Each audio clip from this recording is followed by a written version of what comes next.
good people? Happy Women's History Month, and welcome back to another episode of Conversations with Beloved Kindred. I'm Dr. Grace Gipson, Assistant Professor in African American Studies at Virginia Commonwealth University, and my co-host, is Dr. Kaniqua Robinson. I'm the Assistant Professor of Anthropology at Furman University. All right. Whew. So just as a reminder, everybody, so this season we are dealing with all horror, thriller, genre, that whole genre, everything that encompasses that horror. And so quickly, last week we discussed the documentary Horror Noir, the Black, a Black history of Black horror, and the 1973 film Ganja and Hess. So we got y'all started right in the beginning. I think we, did a good kind of overview of what Black horror and horror means, to us, and, why it's important that we talk about it.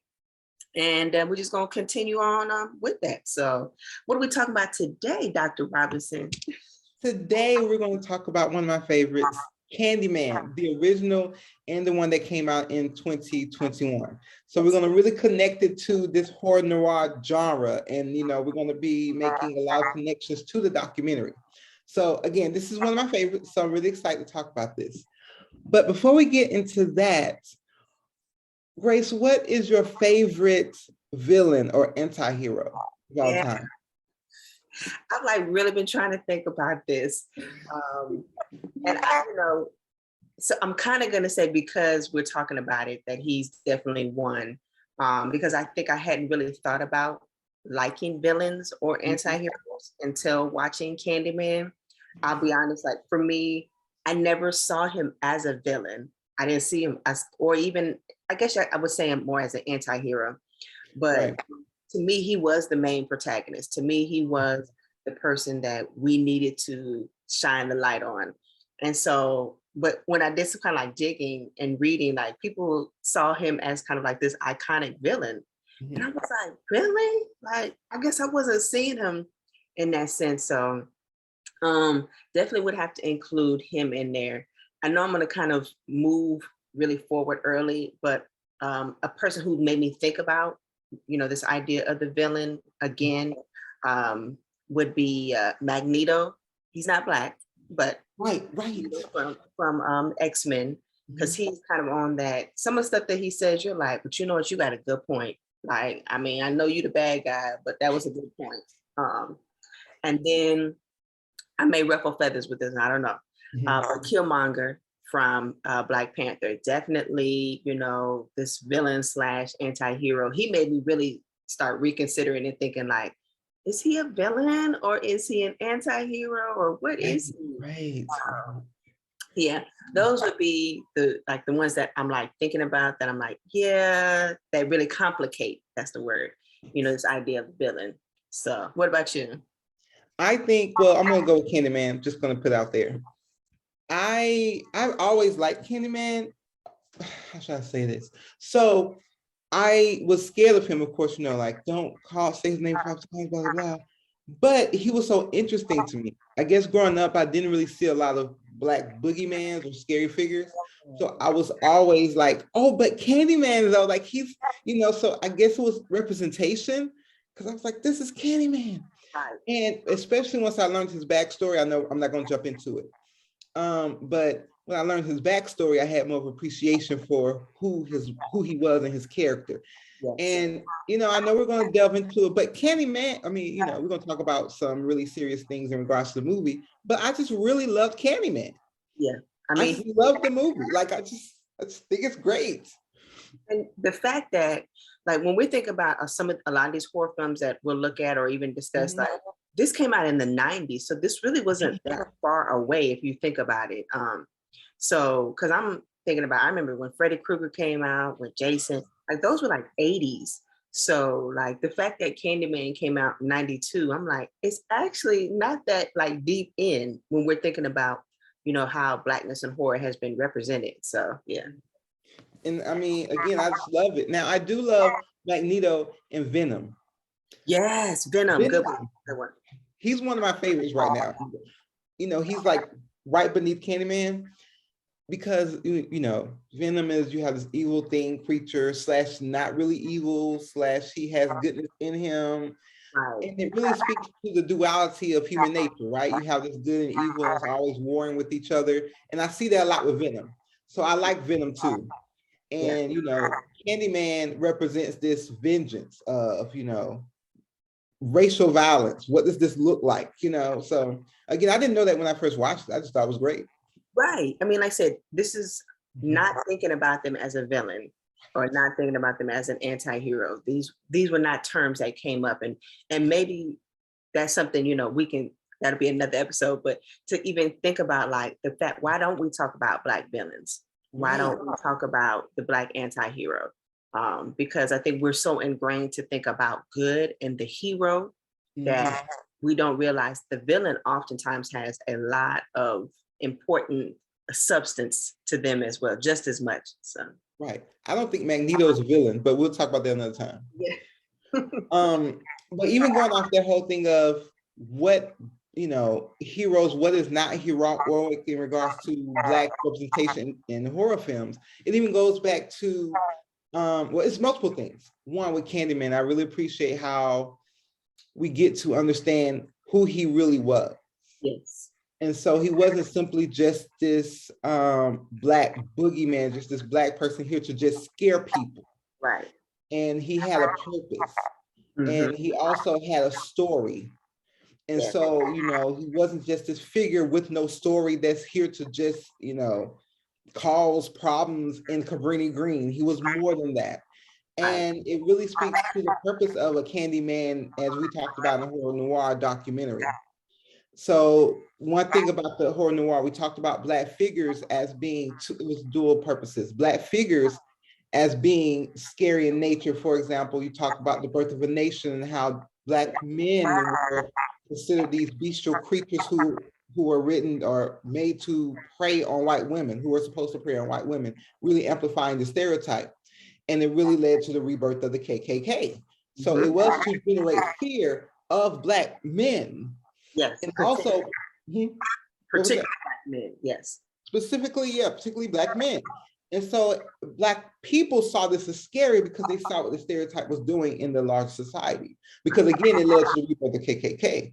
But then also we saw in the documentary this other aspect of horror noir, where you see Black directors or Black actors playing in these scary movies, and they're showing a different Black experience and also depicting what's horrific to Black people. Right. And even becoming, you know, being in charge of their own narrative. And that's one thing I love about Candyman, because you see this where, you know, we're going to talk about director, you know, the Black director and how he depicted these different characters, but you see how in this one, Candyman, again, was not just this simple being who was just seeking to scare people. He had a story. And we're going to talk about that even with Black Lives Matter. Like, we sometimes don't understand these people lived. Yes. They lived, they had all rights of humanity. Right. And so Daniel Robitaille, who was Candyman, who becomes Candyman, was a person and he lived. And so it really speaks to the beauty of Candyman. And, you know, Cabrini Green, I jumped ahead quite a lot, but I think it was great. Thanks. Yes. To add to that, so, and we'll get into this later, but I just want to make mention. So watching Candyman was when I first started kind of understanding this idea of urban legend and what that meant, you know, because for me, you know, my family would, you know, just be like, these are legends, or these are like stories, or like old wives' tales, or things that people talked about, but you don't know if they really happened or if they're really still taking place. And so Candyman for me was kind of also my introduction into what we know about urban legends and the boogeyman, because I can remember hearing boogeyman for the first time, whether he was in my closet or under my bed or wherever he was. And so having that be attached to Candyman was interesting, because I was like, okay, I remember my mom telling me about the boogeyman and how I need to be good or he'll come and get me. So yeah. Yeah, that was the thing. You know, storytelling, it's all about the stories that people tell and continue to tell. Right. Because, you know, over time, you know, stories change. Yeah. You know, they're still kind of like that root core, but over time they change and they sometimes get much wilder. Right. you're like, that didn't happen. Like, where do you get that Right. from? So, But we still don't say Candyman 5 times in the mirror, though. We still don't. Like, you need some delay in reflections, etc. But when you think about these stories, this oral history, this African American storytelling, it has its role in our culture. yep. Yes, we know it could be bits of fiction and things like that. That's part of storytelling. That's what griots do. But keep in mind, it's a part of the way in which we remember the past. Right. It's the way in which we pass down cultural traditions. It's Yep. the way in which we tell our story. Exactly. From our own perspective, because sometimes we see white authors or educated academic researchers, et cetera, controlling our narrative. Exactly. Storytelling is our agency in telling our stories. It's the way, again, how we pass down traditions. And again, I'm going to tell everybody about Candyman. I just think it's a great conversation about Cabrini Green. It is. And yeah, and someone, shout out being from Illinois, not from Chicago, but I knew a lot about Cabrini Green growing up too, because it was like this very impoverished, public housing project. But there were several, like there's this movie documentary called Hoop Dreams, where there was about a group of basketball players, black men basketball players, and some of them came out of Cabrini Green. Right. And this idea of every time I heard about Cabrini Green, it was never good, except for maybe a basketball player who came out and, it became NBA player, whatever, but it was never good. So there's also that narrative that is being carried on about what Cabrini Green stood for, what it was, that there was nothing great about it. And, sadly, it no longer exists. It's not here anymore, but the spirit of it still lasts. I mean, the fact that we're talking about it, Cabrini Green in a way still exists. It still is present in our history, in our storytelling. So, and I would have not ever heard about Cabrini Green if it wasn't for Candyman. Right. And so I could have went my whole life without thinking about Cabrini Green. Yep. And not being concerned that its history has been wiped away, that there were people who lived there. Again, it goes back to remembering that people existed. So there were people who went there, the beginnings of how it was only for white people, then black people started staying there. And then, you see this shift of the Chicago Housing Authority removing any type of resources from the complex, from Cabrini Green, and you see how it has become downtrodden, and it was infested with drugs, but also, criminal activity. I would have never, but in the early 2000s, 2011, it was completely gone. Right. By the time I even developed my own interest in this area, I would have missed this whole past. Exactly. Yeah. And so, you see how this horror film, Candyman, the 1992 version and the 2021, really speaks to what happens when it's not just about the moving of individuals, but even our spaces, right. Black spaces and places, and the importance of that, and remembering our past and who we were and where we stood and where we were as humans, as beings. Yep. So, it's so important that we continue to tell the stories, and that we also not necessarily create, but rewrite narratives that have already existed, because as I mentioned, it wasn't necessarily these high shining ways of talking about Cabrini Green, but here's an opportunity for us and for others, and definitely the movie, the 2021 for sure, to offer a different narrative to how Cabrini Green is seen. Right. And I think in a way we shift from, Candyman 92, there's definitely this fear of a Black man, this big Black man. There's a fear of, white people, like, what is this man going to do to us? Right. Even though the movie takes place in the projects, in the urban housing projects. So white people are not in this space, but yet there is still this portrayal of a fear of this Black man. Right.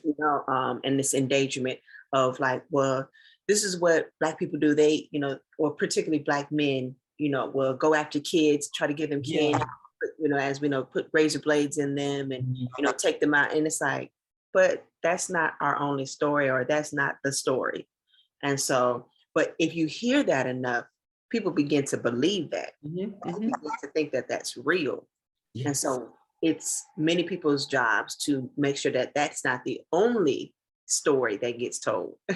So, and you mentioned this earlier, so Candyman, both of them speak to the white perspective. So definitely in 92, we see the perspective of, which I didn't realize this till later, the director was a white guy who directed it. And then also the fact that the grad student who is investigating and researching Candyman is a white woman.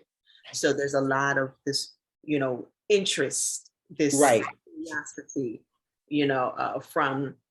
from either it's like white directors or white women for their research, so in a way we get to see, that story. But then in 2021, the white perspective is there, but it's in the way that Black people are controlling that. Right. So we see the shift in whose perspective is really being told here and who is just being included. Right. Because you bring up some great points, because Helen, how she came in and she went into this space that was a Black space, the Black community, as an outsider, and began to tell her story. Right. And this director really centered her as this white woman, and it made us feel like, we should feel sorry for this white woman when she went into this space. It's not her own. Let's keep that in mind. She went to a space that was not her own. It wasn't her space. It was the space of the Black community, because when white people fled, after World War II, when they were able to receive money and mortgages, housing, it left Black people there. So it became a community, because yes, one thing about Cabrini Green, yes, it was an issue with the lack of resources, also abuse, violent crimes, et cetera, but it was a community. People were close there because they were community. This is what happens when you're in the projects. When you lived in low-income housing, people should not just be reduced to just being low income. Don't just be reduced to, they just don't have anything. They had everything because they made it work. Yep. And so again, let's talk about this community that Helen went into, a space she went into, she was not a part of. And she was like, I want to learn this urban legend. So we learned about Candyman through her eyes. Right. We didn't learn about it from, the other people. They were like, we don't want to talk about it. So Helen created the story. She did her research. And then in 2021 version of Candyman, it's documented in the library. Yes. So Candyman becomes documented, it becomes official. The Candyman from Helen's perspective. And so then you have the main character of 2021, Anthony, saying, I see what she did here, but I'm going to do my own research. I'm going to talk to the people who live there. I'm going to talk to people who have experienced Candyman, who lived in Cabrini Green. I'm going to do that work to kind of get away from this white gaze. But this is part of, being directed by a Black woman as well in 2021. And so again, you see what happens when these directors talk about the Black experience and who they privilege. Yes. Because even when you have Vanessa Williams' character in the first movie, we hear from her as a victim. This whole time she was a victim of everything. She wasn't a part of her own past. She didn't have an agent. She didn't have any agency, any autonomy of her story. She was a victim. Someone took my baby. Someone killed my friend. Someone hurt me. Oh my gosh. And it's like, but she survived. She survives this whole thing. She survives to 2021. She's still here. Where's Helen? But again, she did not have a voice in the first one. And it was her baby. It was her baby. So again, it does speak to this, who's telling the story and who are we centering in these stories? And so I love 2021 Candyman for that. But I appreciate the 1992 Candyman for starting the narrative. Absolutely. So, yeah, I'm glad that you brought up Anne Marie, who is played by Vanessa Williams. And it just, I appreciate it and love that they brought her back. So it wasn't that she just only had that story in 92. And like you said, it was important that she came back, because she kind of plays a connecting, bridge for Anthony to kind of understand or make it click for him. Because, he also talks to the character William Burke, who's played by Coleman Domingo, to get the story about Candyman. But then you get his mother, Anne Marie, who was like, let me give you, because I was there. I was there. You don't need to read Helen's story because I was there. I was there. Give you Okay. the primary source, as we say. You know. Primary source. Okay. I was there and I lived it before Helen came, and I lived it after she died. I was there.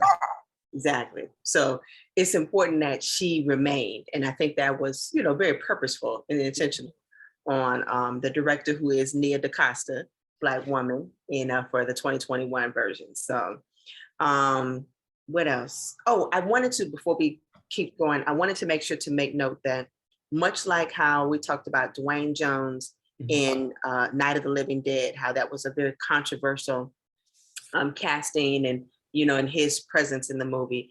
The same was with Candyman. So right. Toni Todd, who plays Candyman, iconic. Like this guy, like it's almost a good and bad that I will always know him as Candyman. Every time I see him, I'm like, sorry. but the fact that there was like controversy over whether there should be this like Black villain, this Black anti-hero, this Black ghost, as you know, as a lead. And I'm thinking, wow, even in portrayal of the other side, you didn't want a Black lead to be in there. So I'm like, so it speaks to kind of like continuing the legacy of Dwayne Jones and his existence and his presence in Night of the Living Dead, in Ganja and Hess, and, you know, seeing Toni Todd kind of pick that mantle up and continue that, because as noted in the documentary, it wasn't like we had that many Black leads. So, and we really didn't have any Black women. So, I mean, Black men were pretty much kind of the main source here. Mm-hmm. So, but yeah, so I just want to make sure we pointed that out, how like Candyman and Toni Todd are like continuing in this legacy of Black leads, whether male or female, and the importance of them being in those positions. So let's go to who is Candyman? Let's talk about who is actually Candyman 1992 version. Right. And I know you know, we're not gonna talk about the 2021, the whole conversation. So Candyman, the backstory of, well, who is Candyman? What was he? Like, how did he even get the name? Right. Okay, let me do this. So Daniel Robitaille was a son of an enslaved man. Well, yeah, a son of an enslaved man. And he was an artist, a well-to-do artist, and he would paint for wealthy families. He fell in love with a white woman, and they had a child. Her father found out, and he sent a lynch mob for Daniel Robitaille.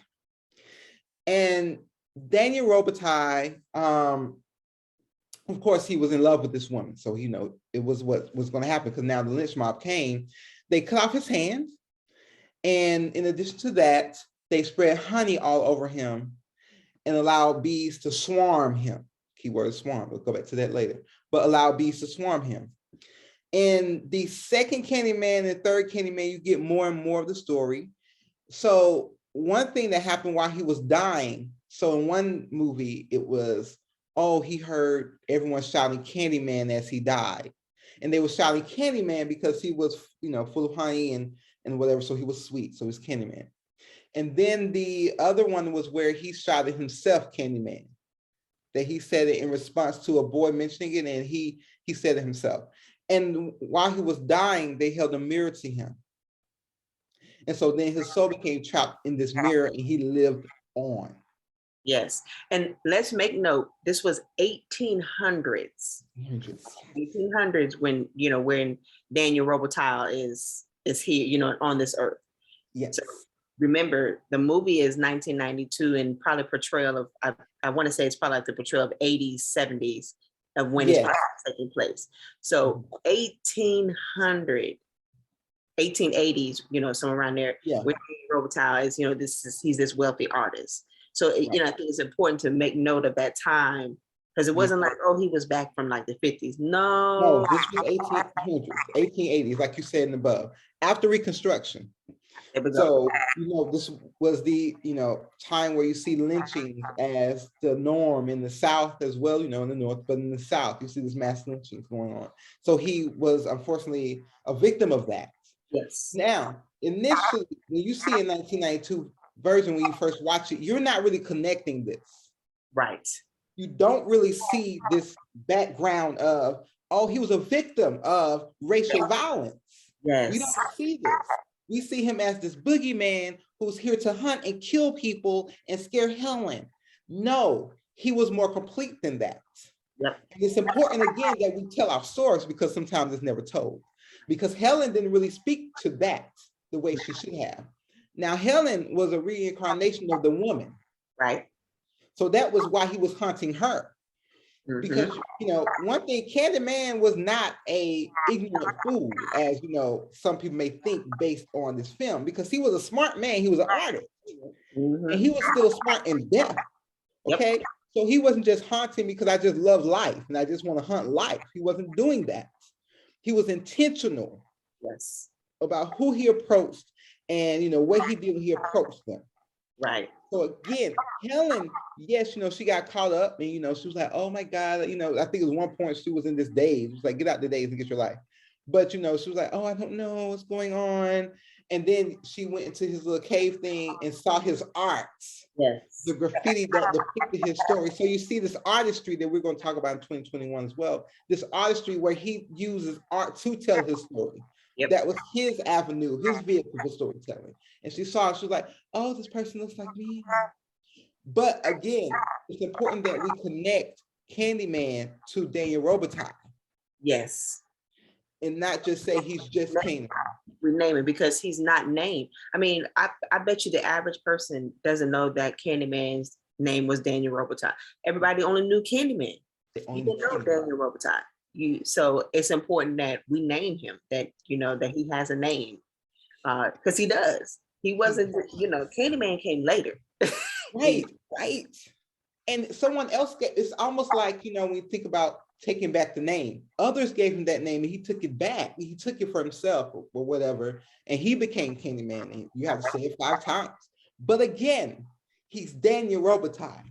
Yep. He was a person who lived, who was great at artistry. He was paid for what he did, an intellectual man who, you know, post-slavery was able to thrive in his own way before being shot down by racial violence. Right. And then we have Candyman. Exactly. And then I think it's important to say, and then, because it was after. It was also, when you think about what Candyman really was in 1992 Candyman, it was a way in which he was able to assert his own agency after being such a victim. Yes. It was a way for him to be like, wait, I wasn't just a passive victim. Because one thing that you see this shift even in Africana studies, African American studies, and Black studies, all in one Black studies, how you see the shift of, you know, we argue we were against this passive existence of Black people and more one of resistance and agency. Right. And you see this even with Candyman, how he said, look, I wasn't just a victim and I calmed down. I came back.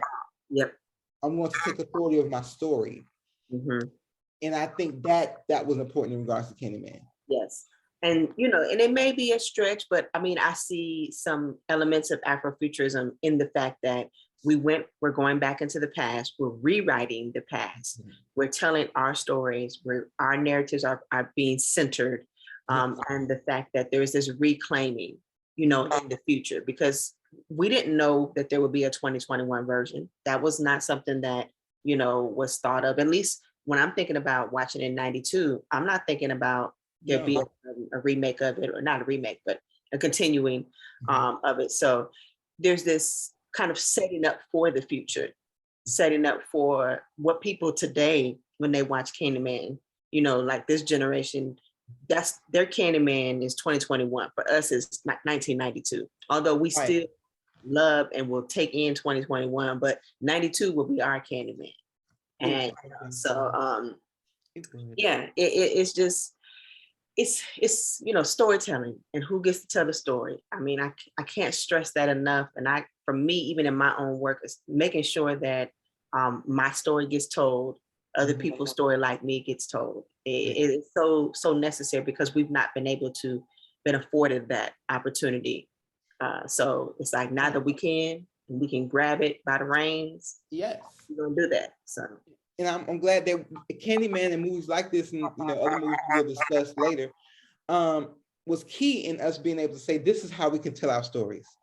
Yeah. Thank you. And I want to go back to what you were saying about, seeing ourselves in the future. That's one of the big things too with Afrofuturism. Do we see Blackness in the future? What does it look like?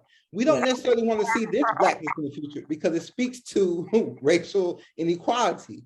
And so we will continue. I'm not saying that I'm not going to directly move, but I can see Candyman coming back again because the story hasn't changed. Yeah. And so you see, this older Candyman, 1992, Amazing Candyman, how he was like, he was Daniel Robitaille, and he spoke to racial injustice and even racial injustice in regards to Cabrini Green. Yep. And how, before it wasn't gentrified yet, it was still Cabrini Green in 1992. But, he spoke about some of the inequalities that existed then by even just being there, and really speaks to the issue of the white gaze in the Black narrative, or the Black past and the Black present and future. And then you have here where it's like, okay, yeah, that was Candyman, but we have another Candyman. We have, police brutality, and how, because we're going from the lynch mob to policing. There we go. And so you see this type of, this not tradition, but you see this trend, because, you talk about vigilante justice to official criminal justice system. And so now when we were in this movie, and you see Candyman, his name is Sherman Fields. This Candyman, this 2021 Candyman was literally like, I'm just here to give candy. Now, he did come out some walls. I don't think he should do that, but don't get candy from people who come out of walls. You do have to question that. Yeah, don't accept candy from that. But you know how, like in every, go ahead, like. You still don't accept candy from strangers, especially once they come out of walls. But he's still a human nonetheless, and still a person nonetheless. So yeah. But just don't get candy from him. But okay, so now you have Sherman Fields, right? We in our, how in Black communities, close Black communities, before gentrification and capitalism spread the Black communities to many different locations, we were all together, and we always had that one person in our community who, he was different. He was nomadic in nature. He didn't belong to just one particular family, or if he did, he still was like, I just roamed the neighborhood.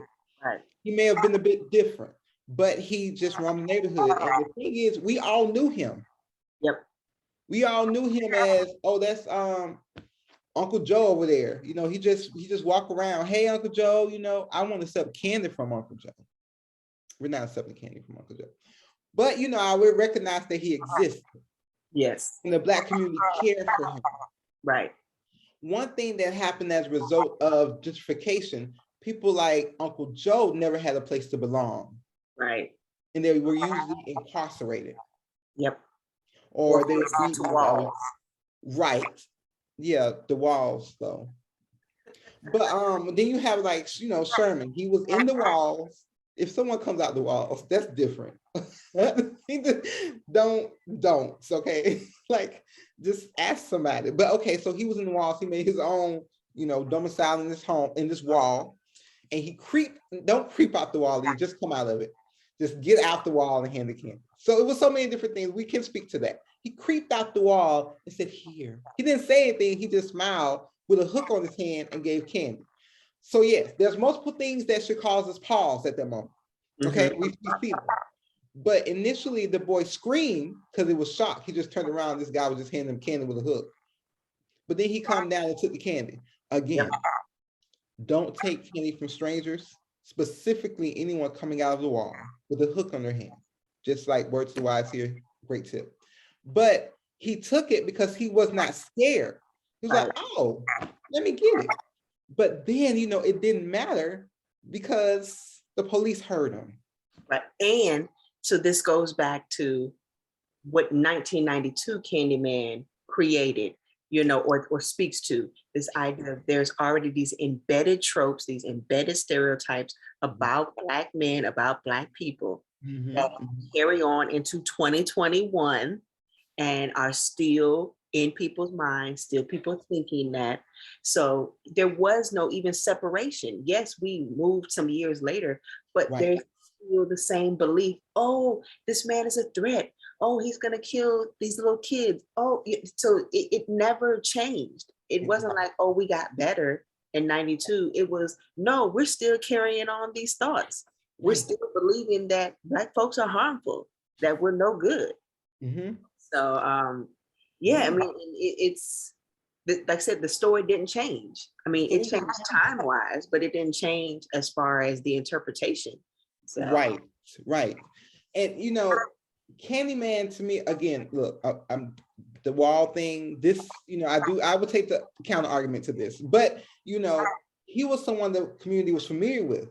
But if you're coming, because you know, he was still in Cabrini Green at this time in the beginning, but you know, you talking about outsiders coming in looking at this person as different. It was white police officers like something is wrong with this person because they, you know, someone was handing out razors and well, not handing out razors, candies with razors in them. Something that we learn when we do Halloween candy, like, you know, that's why your parents always inspect the candy or whatever.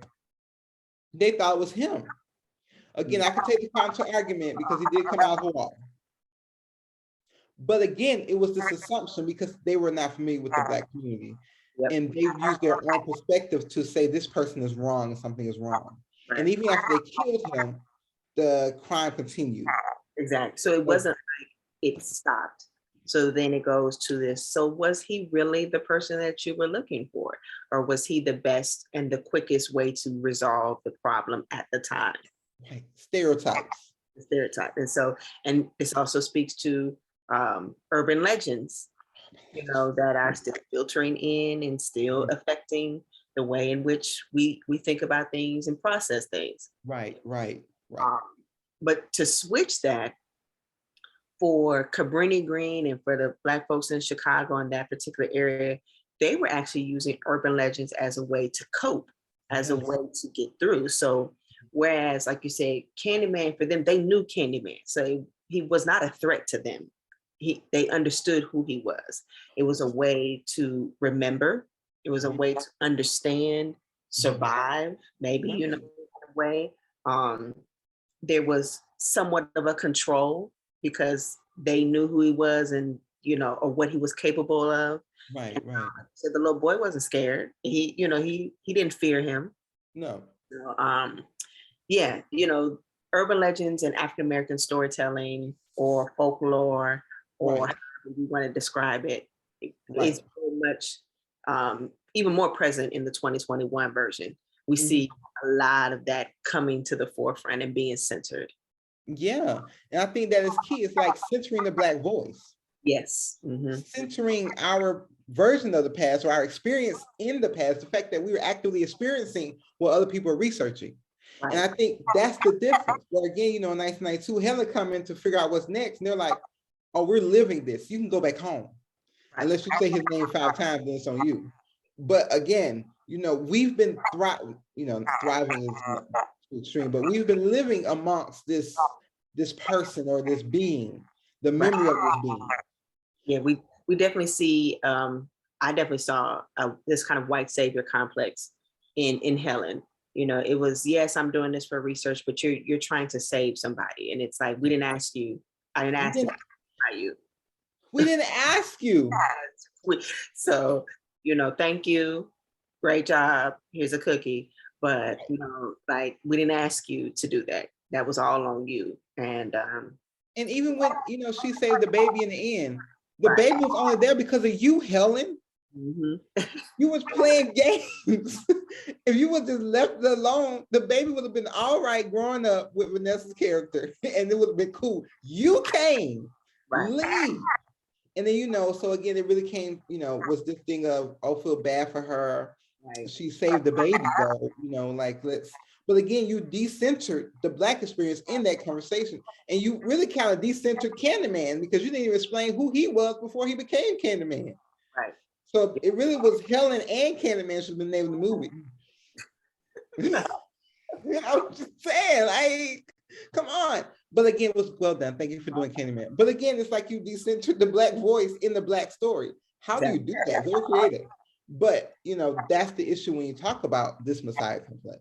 Right. And so, you know, this is why I am happy and excited and grateful that 2021 Candyman came out and that a Black woman, I'm going to just say her name again, Nia DaCosta, was the director of it and, you know, moved the narrative, told the story. Because for horror film, it's important because at 2021, let's make sure we keep that date and year, she became the first Black woman to have a #1 hit at the box office in that opening weekend, her film, in 2021. Literally last year. The cinema and film has been out since before we could even begin to think about the beginnings. But 2021, she becomes the, so, once again, necessary that a film like Candyman in 2021 comes back and that is directed and led and I'm harping on it because there was a time where everybody was like, this was Jordan Peele's movie. Yeah. Jordan Peele was I believe, an executive producer or producer. Right. And it was a Black woman, Nia DaCosta, like I said, I'm gonna say her name, because I want people to know, that led this, that directed this. And her kind of lens was put out there, and an amazing job that she did with that. So amazing job. She did excellent. Yeah, I mean, we both saw it how many times? 1,003. A lot. We saw it a lot. So yeah. Something else that we had talked about kind of like in the green room, the back room, beforehand was, continuing on how both films speak to race, social class, policing, and inner city neighborhoods. But something that you brought up about the death of Ruthie Jean. And I want, if you could speak to that and kind of like its importance, particularly to Candyman. So one thing, and I think this is a great story to go into because you talked about say her name. Yeah. When you talked about Nia DaCosta and the importance of saying her name. So in the first Candyman, you have, this is my life, Ruthie Jean, right? So we don't know, we have not seen her. She starts off in the film as this dead character, as this dead woman, right? We don't know who she was. We didn't know she liked ice cream. We didn't know anything about her. Like she was just this dead woman. Mm-hmm. And one thing is that, people heard her scream in Cabrini Green, like her friends, even Vanessa's character who, was part of it. And she was telling the story. She was like, we heard her scream, we called 911. Right. But they delayed coming because it was Cabrini Green. Yep. Because, it was crime infested. And I think the detective at one time explained, there's nothing we can do for that community. Right. So even then, right. It's like, we're not going to come quickly. She died before they even showed up. Right. And then, again, there was no true investigation. But yet it showed that she was hooked. Like that was what led to her death. There was nothing after that. Right. So it speaks to policing even in that, how her life didn't matter at that point. There was no conversation. There was no like, oh, that's the community just does that. And again, it would have been interesting to hear more about, who was Ruthie Jean and why did he go after Ruthie Jean? Yes. What was significant about Ruthie Jean? But her story didn't matter except to move the story forward, the plot line forward. Right. But again, we missed that point. And so even the whole thing, and fast forward to 1919, we can't fast forward, but fast forward to 2021 from 1992. And what is the purpose of say her name? Yes. And so go ahead. Go ahead. So the whole thing was say her name. Let's talk a bit about where did it come from? Hashtag say her name. Kimberly Crenshaw, we all know her, wonderful scholar who came up with developed the concept of intersectionality. Yep. Legal scholar, Scholar. African-American policy, legal forum. Yes. Yeah. All of that. Check out her TED Talk. Yeah. Check it out, you guys. It's excellent. Check it out on YouTube. Enjoy your life. We'll also provide that. But one thing about Kimberly Crenshaw and the African American Policy Forum, they realized that we weren't hearing a lot about Black women in these conversations of police brutality. We weren't like, who are they? Where are they located? Yes, we heard of Sandra Bland, but what about others? There have been so many Black women and girls killed. Yet again, we don't hear a lot about that conversation. So she, and decided to develop hashtag say her name to amplify the experiences of Black women to racial violence or police brutality. One of the issues that happened out of that was now we start to have hashtag say his name, which is good because we also need to say his name. but in that we eclipse the purpose of the hashtag say her name in the first place. Ruthie Jean, we never say her name anymore except in that one part. But she was one of the first victims to say, hey, this is a problem. She was the victim of 1992 that, really talked about Candyman as a killer. Yes. Yes. Her character. And yes, they did talk about the 7-year-old boy at the very beginning of Candyman. It was a little bit confusing. Like, why did Candyman kill this boy? Like, what happened? But it spoke to, it was an event before that movie. I think it was in the 80s, where a 7-year-old was shot in Cabrini Green. And that made they had a lot of public outcry as a result of that. So the killing of that boy spoke to that particular event. But again, we also have to talk about Ruby Jean. Yep. And so in 2021 version, you have more of the say his name, which was important as well. So I'm not saying this as though, we can't say his name, we say her name. No, but it's important that we also say her name. So say his name was a huge conversation in the 2021 version. I love the conversation on memory because, it's important that we don't forget these men and their experiences in regards to racial violence, police brutality, specifically in 2021. It was key because one thing about these different say their names, say his name, Black Lives Matter as a whole, it's about memory. I'm going to bring in my point. It's about memory. If we don't say their name, they'll be forgotten in history. Yep. In 1992, I forgot his name. They quit. Daniel Robitaille, they didn't say his name. So he was only Candyman. In 2021, we're saying their names because they're not just victims. Right. They lived, they were students, they were basketball players, they were, speakers, they were singers, they were people who loved to play spades on the weekend. They had loved going to family reunions, they had families, they loved life. And so we say their names to carry on their memory and also to acknowledge that how they died, that it's a systemic problem. And so it's about how can we use memory activism in these conversations. Hence, why we go back to hashtag say her name, because we have to speak to the invisibility of the Black women in these conversations. And even, the importance of Nia DaCosta saying, okay, we're going to have a Black woman as one of the main characters driving the story. She would drive it, even if it's about Anthony and, Anthony doing, an artist doing all these different things. It's about her driving it. Anthony would not have been in the newly renovated, gentrified Cabrini Green area if it wasn't for her and her network and her money. He would not have been at this exhibit if it wasn't for her and her money. She would not have been interested in this. He would not even, well, I guess she would have been interested in it because her dad was an artist. But again, she drove this story. Even in the end, she said his name. So in the end, when she was like, oh my God, now I'm a victim of, I'm in the police car, what should I do? She said his name, she evoked his memory, just like Vanessa did in the first movie. Just like even with Ruby being a victim. It really speaks to also Black women being the carriers of memory. You talk about, how that woman lived. She's the carrier of memory. We have to talk about the matriarchs in the Black family and how they're the ones telling the story as well. Like, you go to our grandmother, like, you need to tell me something about life. And that thing, you hear 50,000 stories about your past. And also in those stories, yes, it's a carrier of tradition, but also it tells us how to guide our life. Yep. And, you see Vanessa coming back and she's like telling her son, don't say his name, calm down. Don't do that. I remember she was like, let's get some biscuits because you're playing. Like she, even in that time later on, she was still like, no. We don't do that. It's the same way in which, like, we don't say his name 5 times. It was just this reminder. Like, I know times have changed. I know we've been kind of elevated and evolved, but we still don't say his name. Right. We still don't say his name. Like, not happening. Stop. Don't think about it. Right.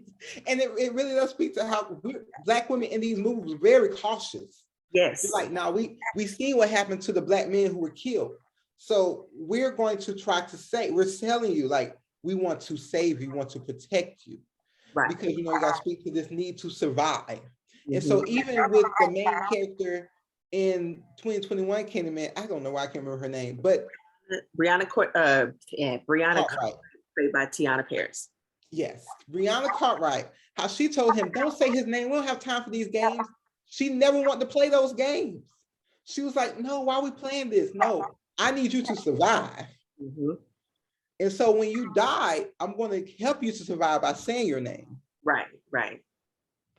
And then, it goes back to the last line. Again, memory. When you had Tony Todd come back and he said, tell everyone. Woo. Tell everyone what has happened to our people. Tell everyone that we live and tell them how we died. Tell everyone so we can talk about these inequalities that exist within these structures, racial inequalities. Tell everyone. That was the last line of the film because that's all we need to know. Yep. 2 simple words that go, just have a huge impact. And it goes back to, once again, what we've been talking about all day to, in this episode, what we talked about in other episodes. Tell that story and tell everyone who's going to listen, even those who won't listen. Exactly. It needs to be said. It needs to be told. And the way that, like Tony Todd's voice is very distinct. Mm-hmm. It's very, nobody's going to duplicate that at all. Right. So it was only appropriate that he came back as Candyman and, said it. And like I said, I remember at the end of the movie, hearing him say, tell everyone. It was just like chills went up. Because I was like, oh my God. And I was like, exactly, in the theaters. Exactly. Tell everyone. Our history will no longer be silenced. We will not allow it to happen. We will tell everyone. We will be active in our own stories. We're not going to be objects. We'll be subjects in our own narratives. We will tell everyone. And that's what Candyman was. He came back from 1992 and said, look, this is still going on. You need to tell everybody. We're tired. Tell everyone. Because then you saw, at one point in the 2021 version, we heard sirens. And, and the guy said, they're swarming. They go back to the bees. So we see the connection between the 1992 and the 2021. See, they did their research. I love when folks do their research and they make the connections because it builds off of it. So there's no disconnect. You even if you hadn't seen the 1992, that reference to the bees offers an opportunity for you to be like, what was that? Why would they do that? And then you go back and you look and you see, they're swarming. So even in that conversation, you see the whole thing about how the criminal justice system has changed, but it stayed the same. From, again, vigilante justice, this type of justice that was supported by the criminal justice system at that time, to this new swarming. It's like now we have this different type of lynch mob that's happening to Candyman. It's a different kind. And it's very interesting. Tell everyone.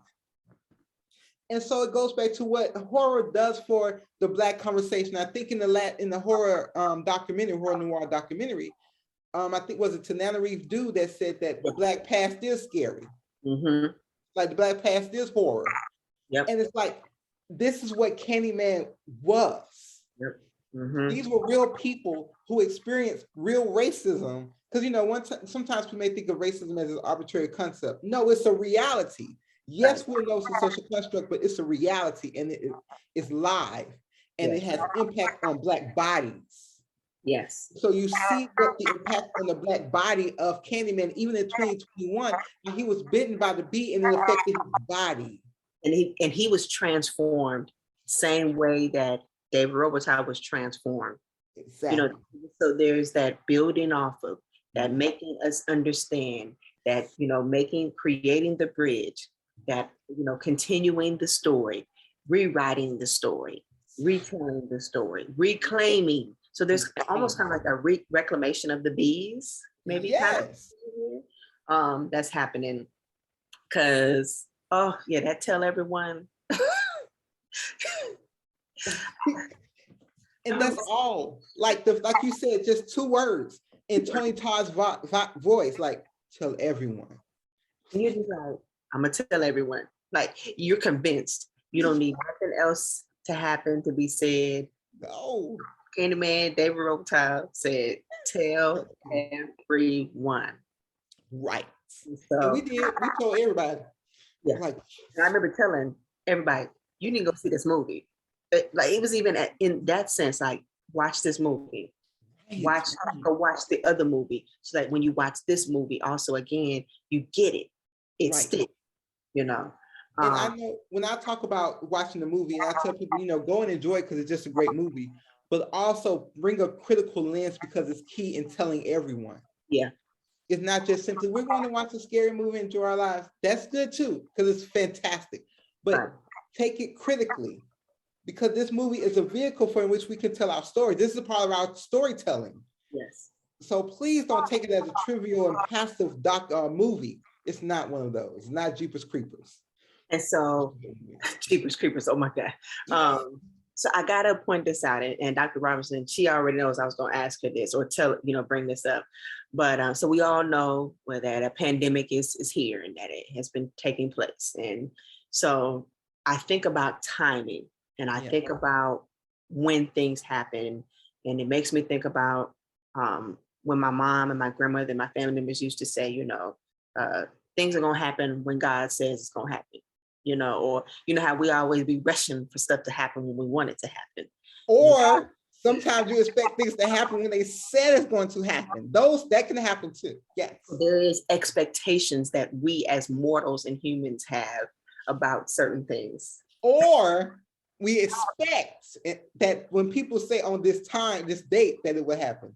So we're gonna get to where she's trying to allude here. Just throwing out there. As probably most folks know, the 2021 Candyman was actually set to come out the year before. Mm-hmm. And I remember because Dr. Robinson and I were talking about it, and we were hyped because we were excited. And I remember at a certain point, the hype from Dr. Robinson began to dwindle because she didn't think it was coming. I said, it's coming out.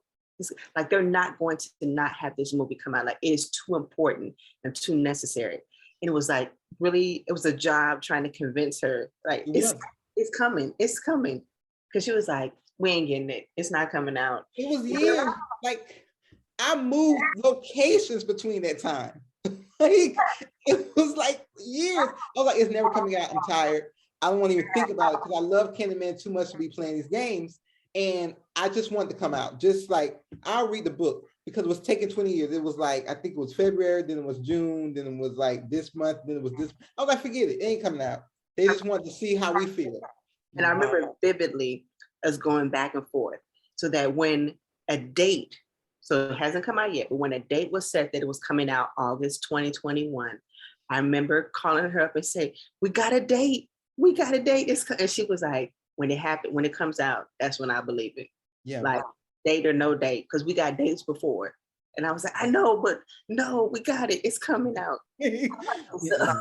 So like, August 21, it comes out, 2021, it comes out. And I said, even in the midst of when we thought and when we were told that it was supposed to come out, the fact that when it came out when it was supposed to. In spite of the expectations, in spite of what had been originally told, things happen for a reason. And considering everything that had transpired prior to it coming out, it was necessary that it came out after those events had took place to kind of contextualize and to further, continue the story. Right, and so, much as we wanted it and we're told that it was supposed to come out, in 2020, the fact that when it did come out in 2021, I was like, okay, we know it was delayed, but it was on time nonetheless. That was a great way to put a bow on that. Excellent. That was a great way to put a bow on that. That was nice. Good job. Everything's supposed to happen the way, Dr. Rob said just never, she had gave up. And I was really trying to keep hope alive for her about this movie. So, and I was just so glad that once she saw it and how ecstatic she was, I said, and see, look, you were about to give up on this movie. I was, but that movie was amazing, but it did take a while. But okay, everything happened when it's supposed to happen. Okay, we get that. Yeah, nice. but I was like, I didn't think it was going to happen. I didn't. It was several dates that were established, and I had to forget about it so I can survive. Yeah. So, but as Tony Todd said, Candyman, David Roberto said, tell everyone, even now in 2022, if you have not seen it, shame on you, for one. But we're just gonna say, go ahead, make, find it on Shudder, find it on Amazon Prime, wherever it is, go check it out. And so, yeah. So as we get ready to, bring this, because we can talk about Candyman all day, every day. That's how much we definitely enjoyed this movie. I really can.